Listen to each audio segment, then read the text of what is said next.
Right. Yeah, I was wondering if you could speak on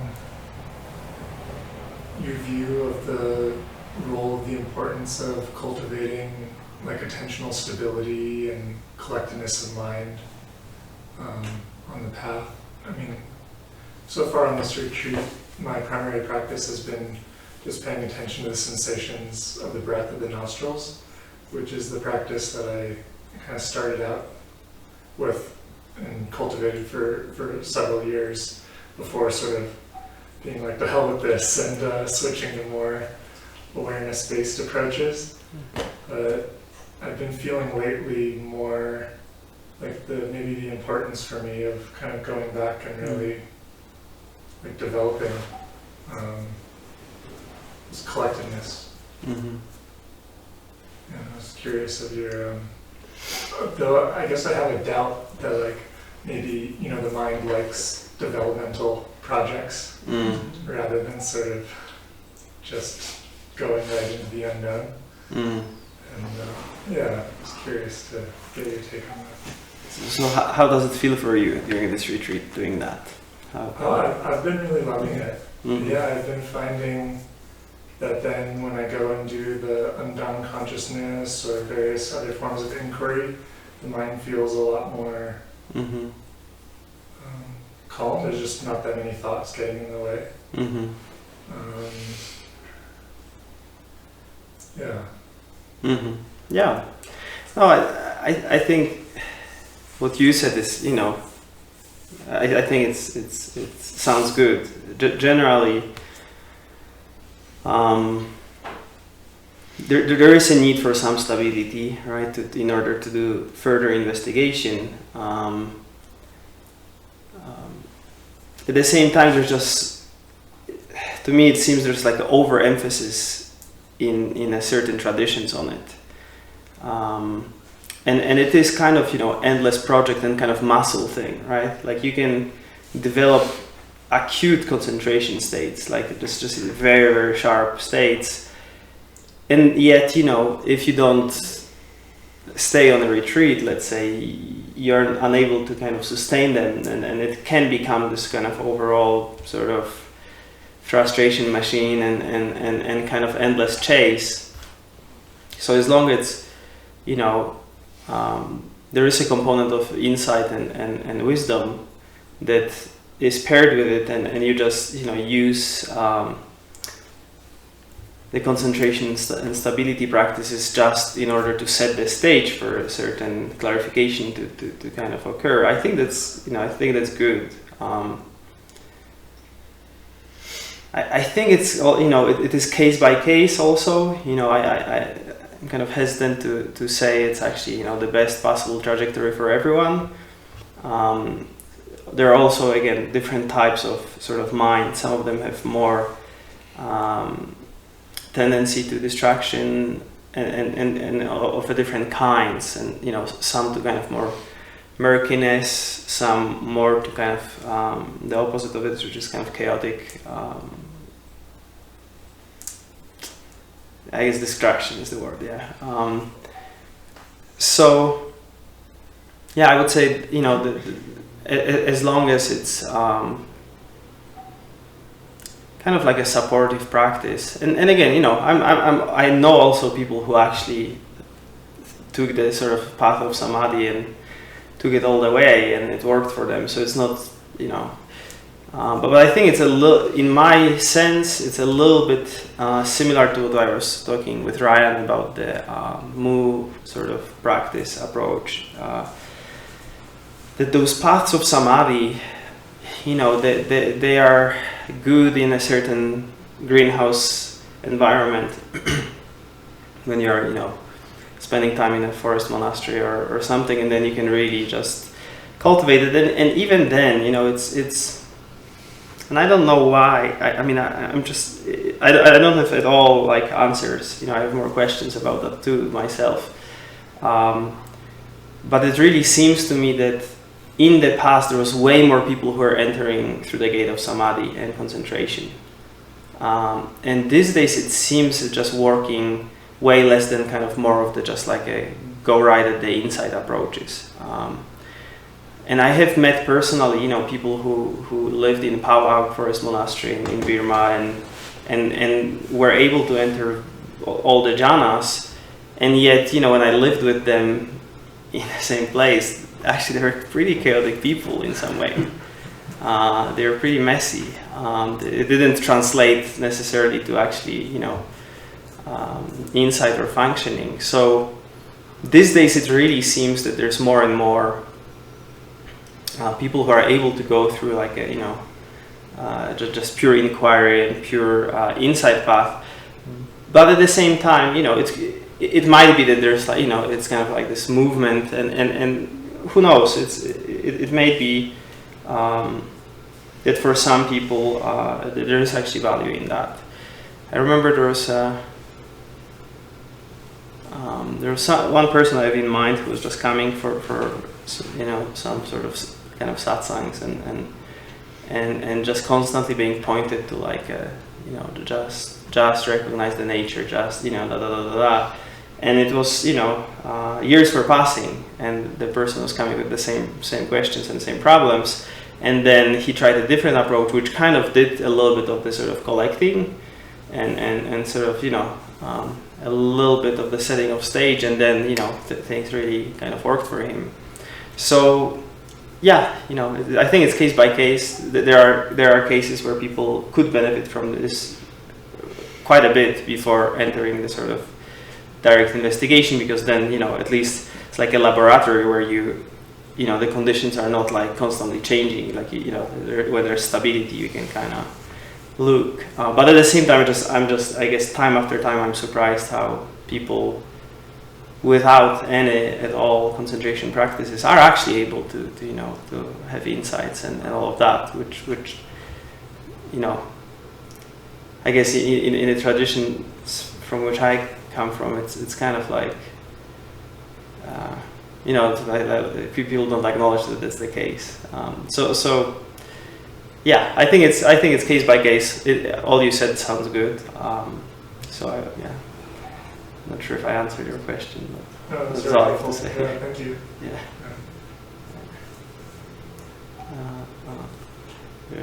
There's someone before you. Yeah, go ahead. Last week and a half, I've gone back to my kind of standard investigation through the senses and awareness and attention. And I've been having these moments of vertigo when I might notice something that's different from the sense I have my attention on, and my attention will maybe shift to sound field, and it's like a moment of fear and actual feels very much like vertigo. And it has a flavor of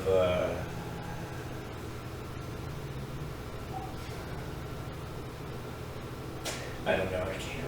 I don't know how to describe it, but it's like I've been chasing this, and like getting further away from it, maybe at the same time, and having difficulty surrendering, or maybe I don't know really. But it's a very, it's disconcerting, and so I'm attracted to it, like a moth. And I don't know what my question is. I feel like there's a struggle, but there's not. And it's like I'm trying to enter it. But that it just almost feels like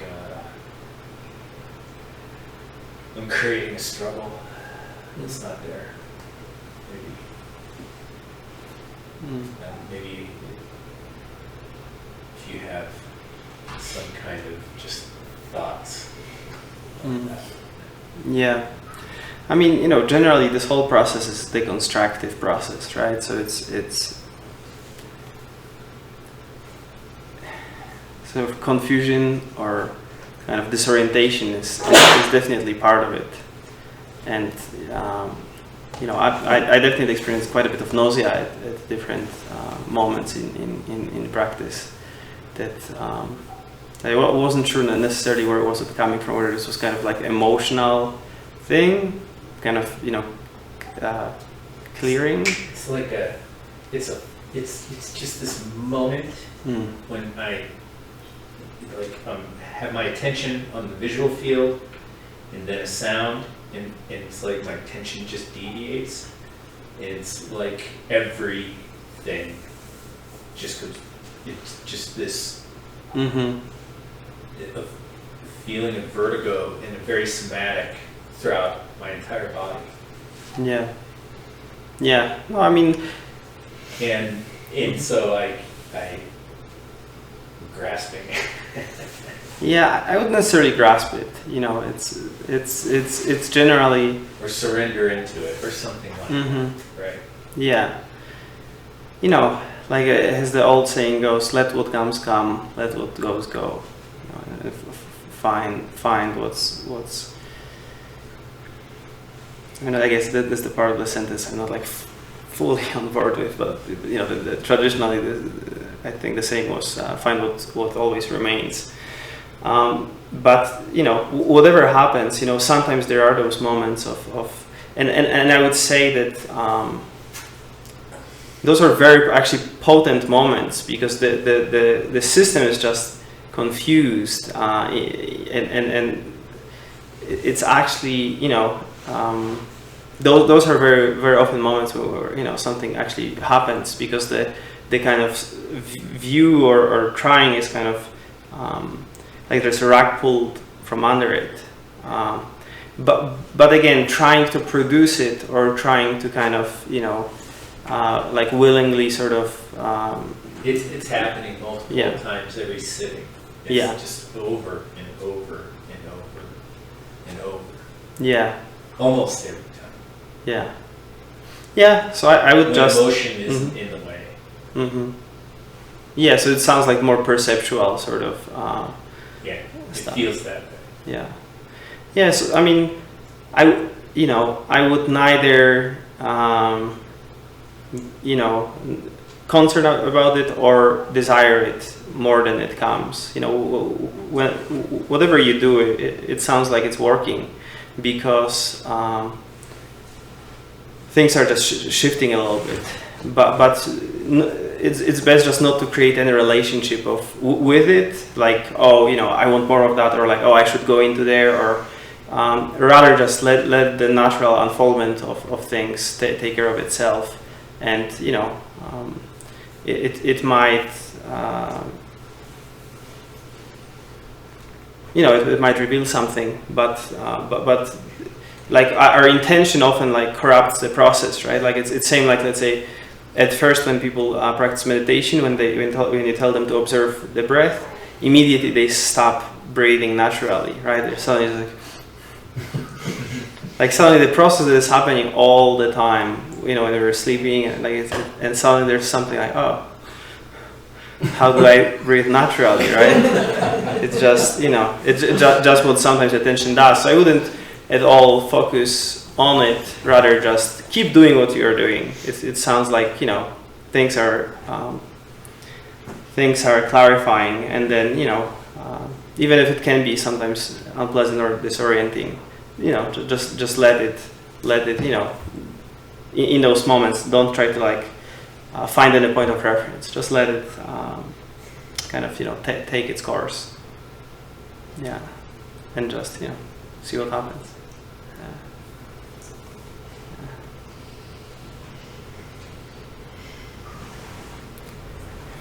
Who was first? I can't. Okay. So my question is related to the unbound consciousness, either during Gucci practice or also during silent sittings.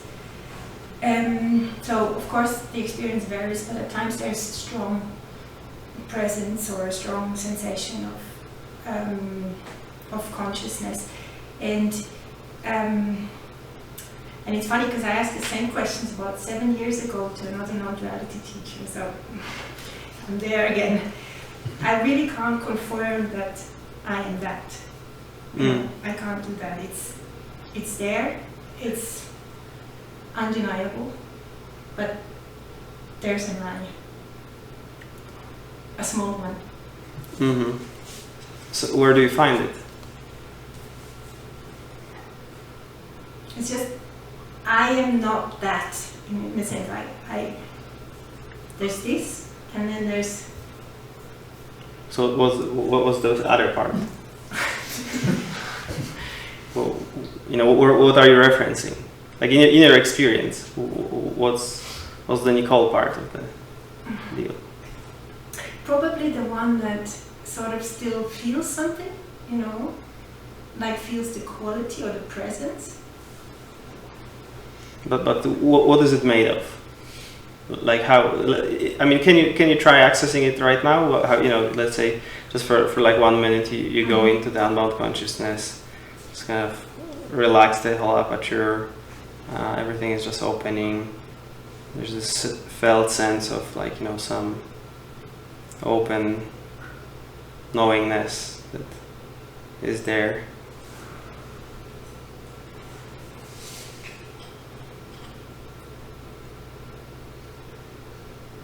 So now, where's this piece that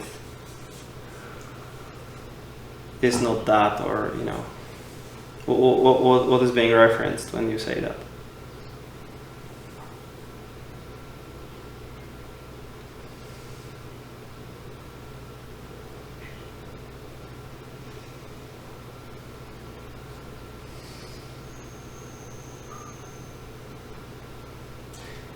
It's almost like the moment it describes, there's a little I emerging.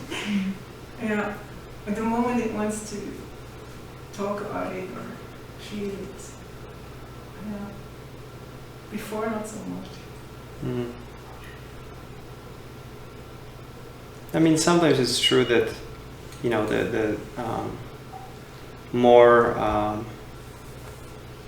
slightly more kind of deep, the felt sense of like separateness, it might be more prominent in interaction often, right, or use of language, or because that's kind of like a little bit more sticky material for it to kind of just pretend something. But for one thing, this practice also is kind of helpful because you have the opportunity to like speak.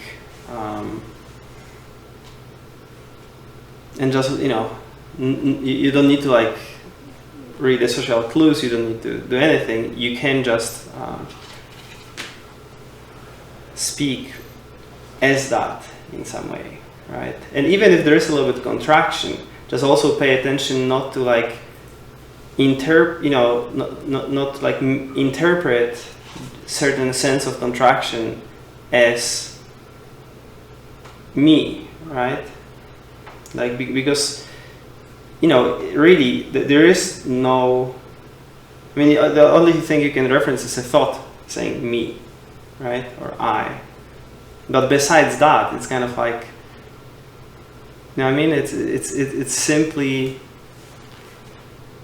taking something to be, right? Like either you're referencing a sensation, or you're referencing a thought, or I doubt you're referencing color.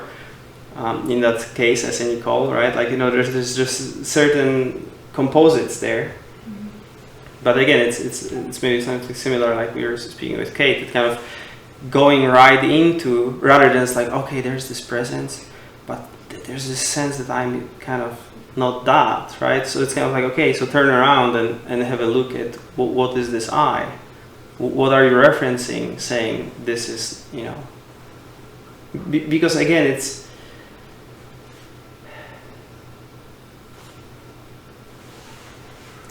for some people, the sort of felt sense of presence might have like a little bit of a quality of something super familiar and kind of, but for some people not necessarily so. So I wouldn't also like try to fit, you know, your experience into any description, rather just kind of curious, you know, like clearly observing what's happening, right? And if there is like a sense of something consolidating, then you just go directly into it and see what is there actually, right?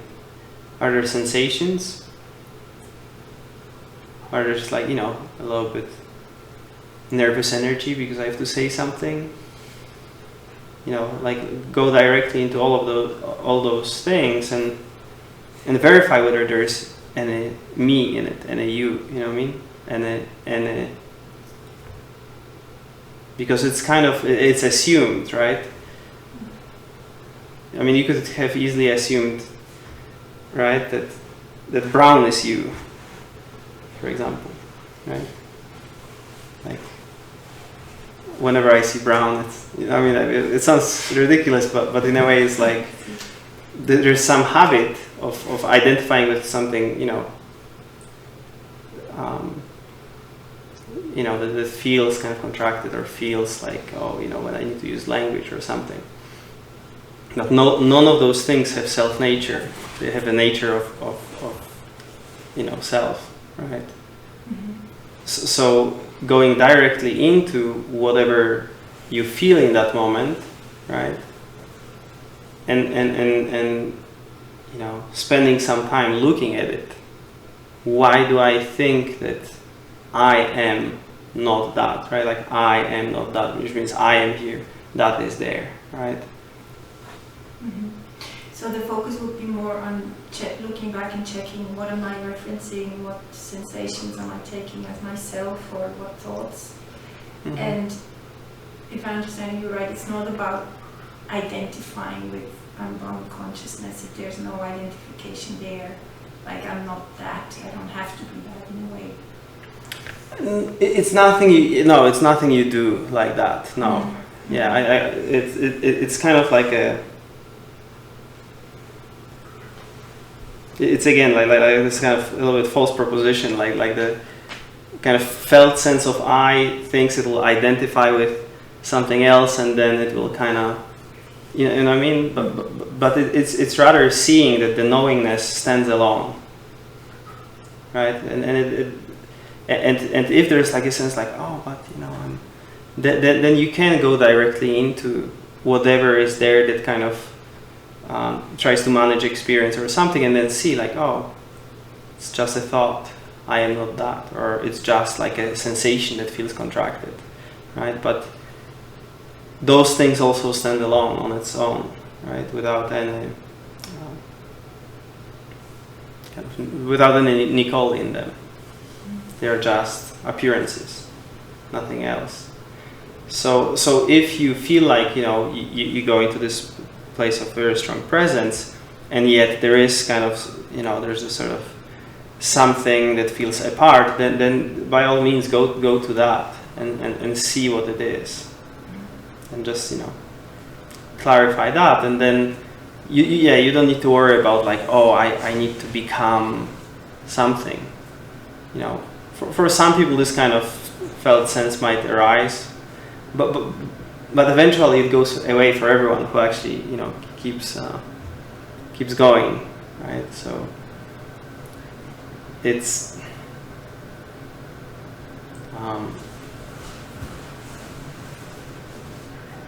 you know, there's a famous quote from Nisargadatta Maharaj. He used to say,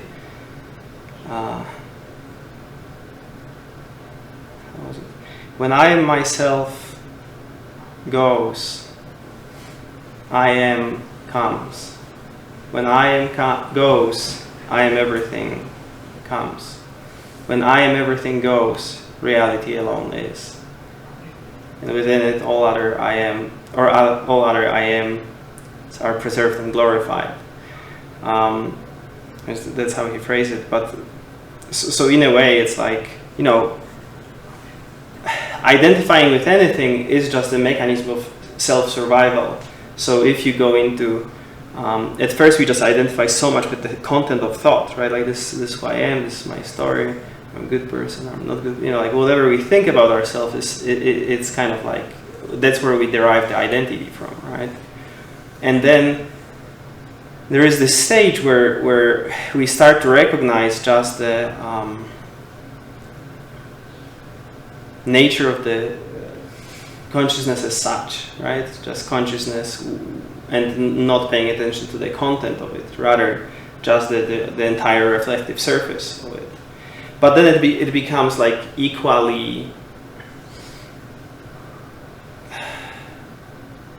in some way, it can become like equally obsessed about that, right? Like there's this sort of identifying with it and kind of still residing primarily in consciousness all the time, but sometimes calling it like, oh, it's like some godlike awareness or something. But it's still just first there's like attachment and distortion into particular in the consciousness, and then there's like a distortion and kind of attachment into the universal in consciousness. But then this also goes, even if maybe some teachers mostly just emphasize that sort of kind of I am realization because for whatever reason, but eventually it also goes, So I wouldn't necessarily try to like work at identifying with it, rather just seeing its nature, seeing that all thoughts and all ideas are just arising within this open presence, and then if there's any sense of identification anywhere, then just go directly to it and clarify whether there's any Nicole involved in contraction, sensation, thought that says I'm a part, or like, oh, it's not yet it, or anything. So just I would just explore rather that sense than, oh, maybe I'm not yet entering the unbound consciousness clearly enough. It's more of like when the sort of subject and sense of me stops being derived in the particular thoughts, like suddenly just like wants to reconstitute a little bit else, right? It's kind of like a slightly like a shapeshifter mechanism. Like it just takes, like it kind of almost, it's kind of sneaky, right? Like, oh, you have seen through me here? Okay, I'll go here, no problem. It's like, oh, now you say you've seen that? Okay, let me now just take some position that is kind of still feeling like it can have like a little bit like a center of control a little bit, and kind of like decide what's right and wrong, and what's not enough or what's enough. So I would just do that. I would just go back. When you have this sense, don't worry about whether this presence feels like me or like not me, or if you are that or not. I don't feel, for example, I don't feel like I am that thing, right? That is sort of that unbound consciousness. It's just not, this paradigm is not happening, and it's okay if it happens for some people at certain stages. Like, sometimes it's like a stepping stone between, let's say, small self and no self. For some people, it's true self. There's experience to be had. There's a, so I totally understand how it sometimes goes, but at the same time, it's not something you try to produce or anything. It's rather like, seeing that actually this sense of like, oh, I'm not that yet, is precisely made of the same stuff as the presence, right? It's precisely made of the same substance as every other thought. It just, for some reason, is kind of slightly more consolidated or kind of interlocked with some sensation, and then it kind of feels a little bit more, it's like a standing wave, right? Like a stagnant sort of thing.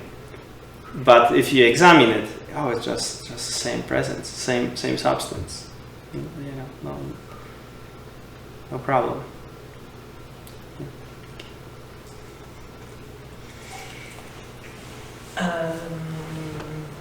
Okay, so I have a story about me, the seeker, Yeah. which goes like this.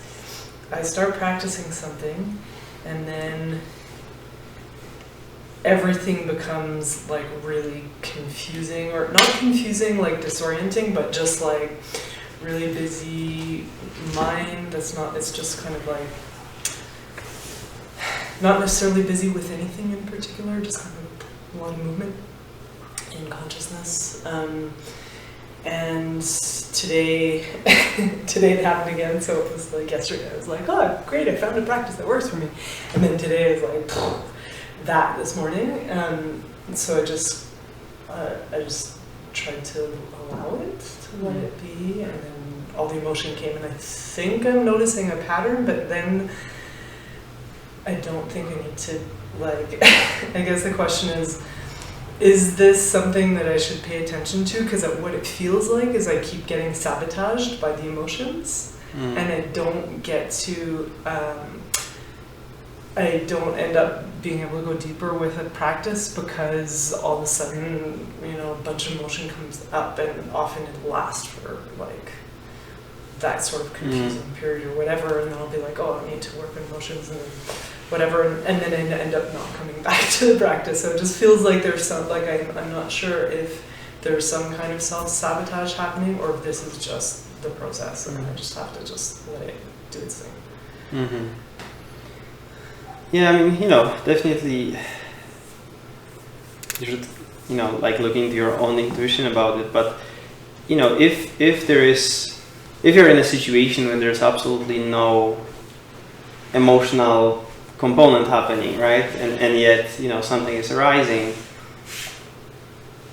unless you're like thinking yourself in, like thinking about sad movies or something,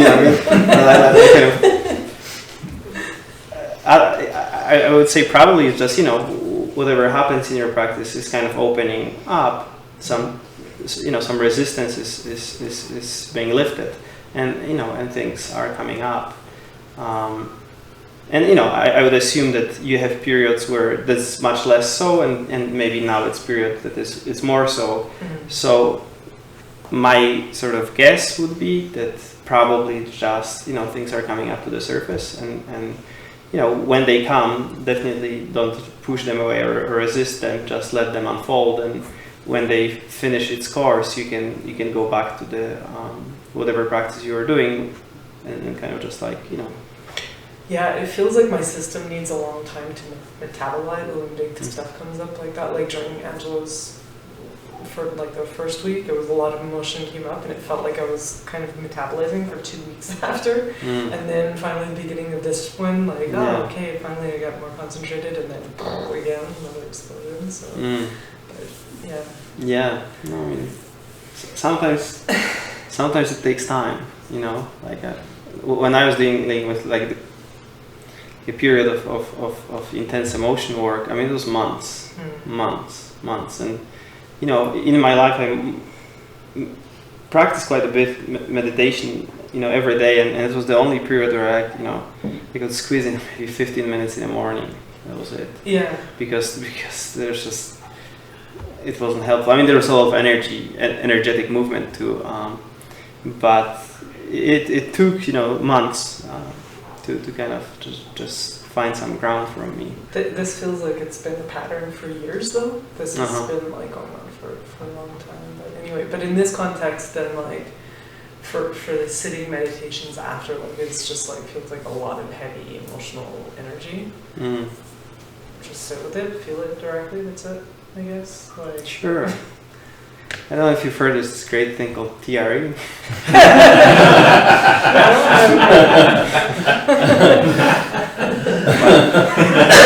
But anyway, I mean, sometimes, emotions take time to metabolize. And if they come, I wouldn't just try to push them away and kind of like go into story like, oh, maybe I'm like, because it just doesn't sound like that, like that you're just creating them or like sabotage. I mean, it's just that, I would rather just like let,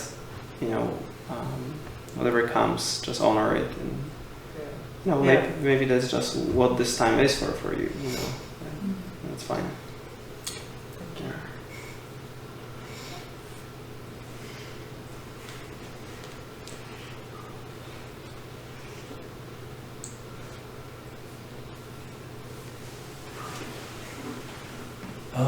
I'm curious to know, well, not just curious, I mean, it feels relevant to me, but I'm wondering what your thoughts are on the whole notion of gradual awakening. So I hear about this from time to time from different people and from different teachers. I hear different takes on it. I'm not totally clear on what Angelo's take on it is. He's acknowledged it before to an extent. And I know some teachers talk about awakening as though it's something that usually happens gradually. I'm definitely skeptical of that. And I know, or I've been told that there's one, Locke Kelly, who tries to steer his students toward a more gradual awakening, to kind of avoid the roller coaster and the flood of repressed material and whatnot that comes after a sudden awakening.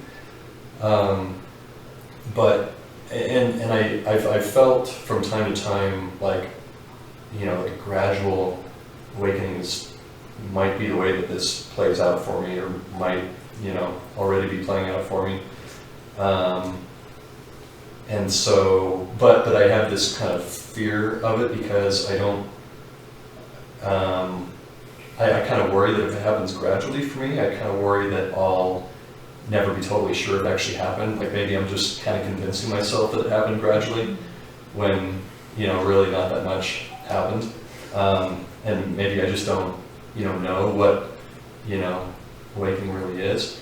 And I don't want to, I'm not trying to, cause doubt here for anyone who has had a gradual awakening. But this is just kind of my own thing personally. I just kind of have this fear that if it happens that way, that I'll have doubt about it. But first of all, I'm just curious to know if you've seen that happen, and what's your sense of how common it is. And I'm also curious to know, do you know of all the people you know who were liberated, did any of them have gradual awakenings? I mean, I'm just really tempted to say, to just actually go back to one thing you said. It's like, you said that you have fear, or you're worrying that it will happen this way or that way, right? That it will be gradual and you won't know it and all of that. And I would just like look at that mechanism itself that is, trying to frame it in any way, right? Like trying to kind of anticipate it and prepare yourself for every eventuality, and kind of like worry beforehand about it being that way or this way. But like this was just stood out from your question, which I understand is not speaking to your curiosity. Yeah, but it just feels like this is the part that kind of stood out for me as important, actually.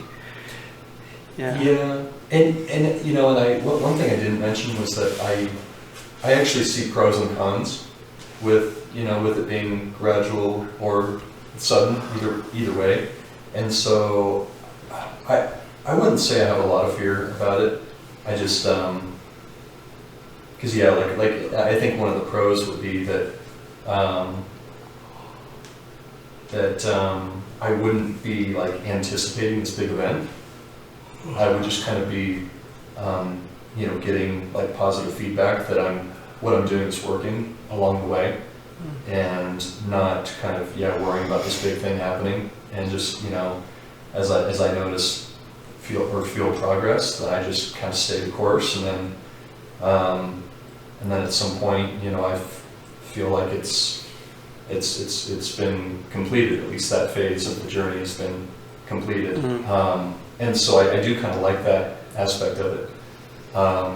But I guess another part of why I'm asking is I have some skepticism about it. I always have. because most of the awakenings that I hear about, especially from those who are really deeply realized, seem to have been like big sudden awakenings.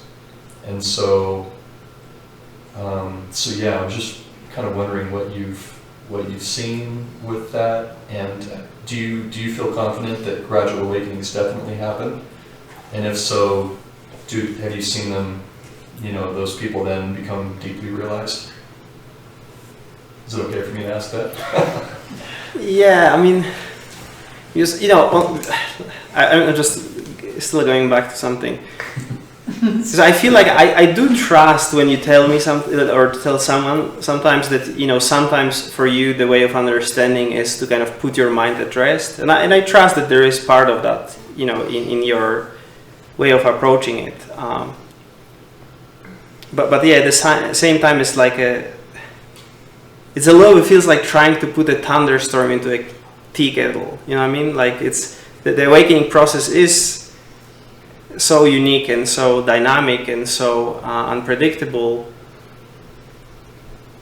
that it's something that is definitely beyond the sort of lists of pros and cons thing. You know what I mean? It's just it's untamed. It's unpredictable. So sure, I can think of a couple people that it seemed to happen much more gradually for them than or like in some increments or some sort of things, and I think it can happen in all sorts of ways.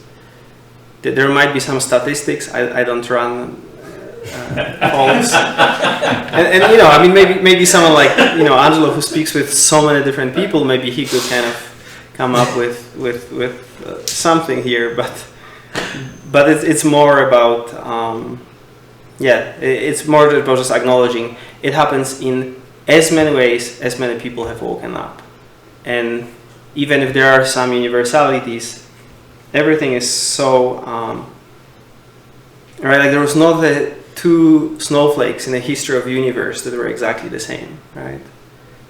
So in the same way, it's just there's not any way of knowing how it will unfold for you and what you will encounter when you let go of everything and just enter the mystery of it. And I totally understand it feels like a cop-out answer or something, but it's not. It's actually it's trying to be useful in some way. So I would just try to tune into that of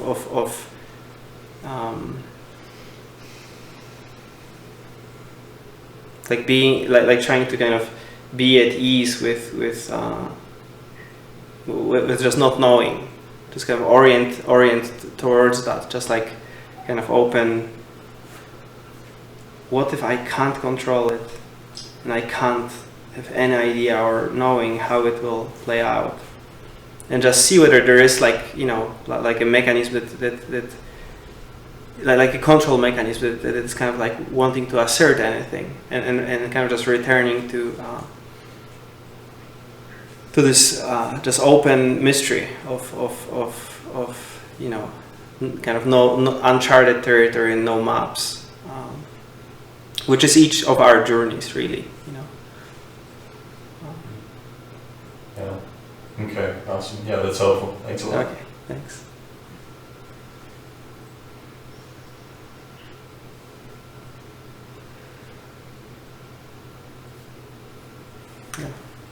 I was struck by Chad's comment last night about this bullseye, that everywhere you point it's it, and years of arduous training because we refuse to believe it.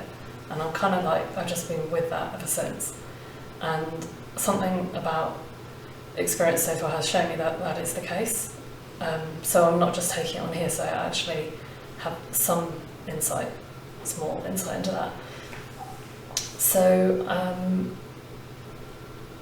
partly mentioning this so that perhaps you can point in the same way or something, just because there's something in me that's just starting to recognise the equality of seeing. I won't call it knowing, because knowing just to me creates a knower. It's just my words. But this seeing, and I mean seeing of all senses, there's an equality including the seeing of the self and the thing that's referencing and all, you know.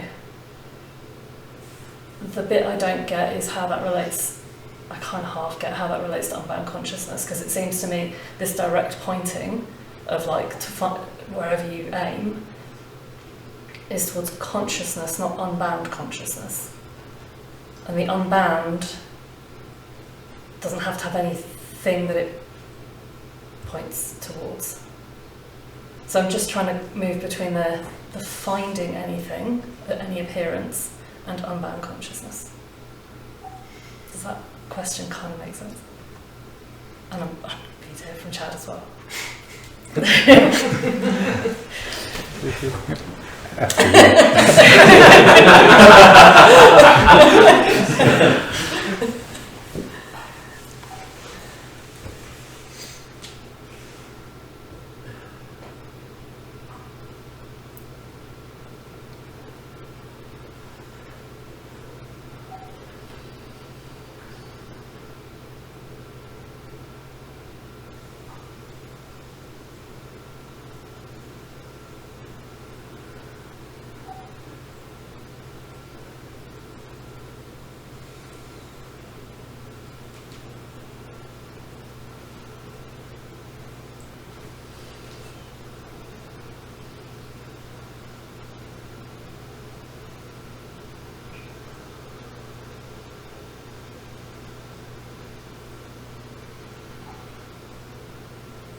I feel like what you're saying is that it's all looking, it's all seen, as opposed to any one, any point from or point to.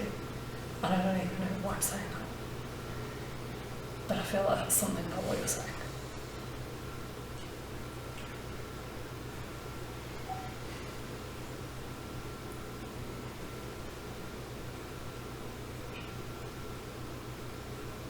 I don't have an answer. Thank you.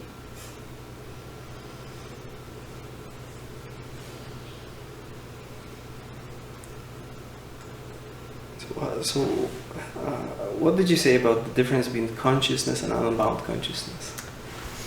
This idea, the sense of I'm paying attention to the seeing of everything, all senses, just that for anything to exist, I'll just say exist but appear, it's dependent on, or it's made of the seeing of it.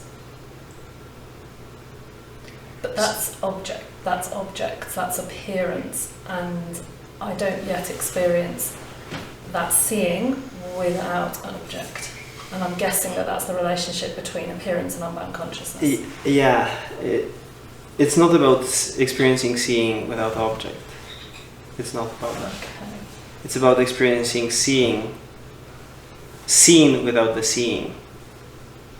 I don't understand that. It's about experiencing sound without hearing, seen without seeing, sensation without sense, right?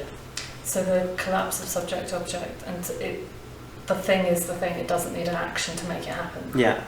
It doesn't need an observer, it doesn't need anything itself to itself as itself. Yeah, exactly. I don't understand how that's related to unbound consciousness, because my sense of unbound consciousness from what people are saying is it's this space where almost nothing's happening in it, and it's just the potential. You know, it's describing indescribable, right? And it's true of everything. I mean, you know, we can use some words, but so I wouldn't necessarily worry about, you know, how other people are experiencing it. It's just as there's a seen, there's a brown, right? Mm-hmm. Do you see a seeing? there's just brown, right? In a s- Yeah, I'm doing funny things to impute it, but that's No, it's okay. Yeah, no, no, yeah, in don't worry. itself, as itself, seeing doesn't need to be part of it. Yeah. So same, let's say, there are sounds, just like a drip or engine. Does it require any hearing? Can you? Just an afterthought. Yeah, exactly. So each of those gates, right, is like that. If you go and take a sage and smell it, right, there is no smelling. Mm-hmm. There is just the fragrance. So in the same way, unbound consciousness is just a sort of doing exactly that in the consciousness gate, which means there is no split for a thought and a thinker of it. Mm-hmm. There's just seeing, oh, thought doesn't require a thinker. Mm-hmm. Yeah? Mm-hmm. And there can be it's possible to have a sense, but it's totally fine if there is not. That there is the entire reflective surface of consciousness doesn't require owner, consciouser, or and a process to it. It's just arising and nothing to it. It stands alone. There's no here and there. There's just. It's just exactly like when you are when there's brown, right? So I would say you can try, just as you're trying with the visual, and not trying, just as it's clear to you in visual field. Just apply the same principle to the consciousness. Thought stands alone, doesn't need a thinker. There's nothing to it. It's just arising. It's empty. Okay, like no source, no landing place. Yeah. However you experience it. It doesn't need to Okay. conform to any description that you heard in prior in any way. Okay, because I hear that one of the main things that happens with the first shift is that there's a clear identification of not thoughtless space, like that you get this space and then it's really apparent that is what you are in some way, which I know is a bit like Nicole's stepping stone stage. Or as you were talking about, it's Yeah, I wouldn't worry about that at all. Yeah, you don't need to go. You don't need to create that. You don't need to go there at all. Create a No. space, because I'm trying to find the gap and make that. And there is I can see there's value to it, and it's already been valuable. Mm-hmm. But I'm just thinking, well, while there are thoughts, this is failing, and I'm not seeing unbound consciousness. I'm just seeing bound consciousness. Because it's appearing as thought as. But it doesn't need to be. I don't need to create silence. No, you don't need to create anything. Just notice that there is no thinker of the thought, and then if you can, to kind of slow it down a little bit, right, and just see the sort of like the sort of baseless essence of what is it made of. Oh, okay, so it's not that I have to get rid of the content to understand what the whole thing's made of, No. because the content reveals what the whole thing's Yeah. made of just as much as the lack of the content. Yeah, exactly. It's precisely like with a lake and the waves. Okay. If there are no waves, sure, there's just the reflective surface of it, but it's still wet. It's still the same. If there are waves on the top of it, it's still wet. It's still the same. It's not. There's no difference. Particular and universal in consciousness is exactly the same. Yeah. So back to Chad's idea of like not being able to miss it. almost seeking reassurance, but I don't think I really need the reassurance that I'm not missing it. Mm-hmm. Because I am seeing it in its appearance as form. Mm-hmm. It still has some qualities to it, perhaps, and it's okay to describe those qualities. Mm-hmm. I don't have to wait for all the waves to die down. Yeah, definitely. Thank you. That's Yeah. helpful.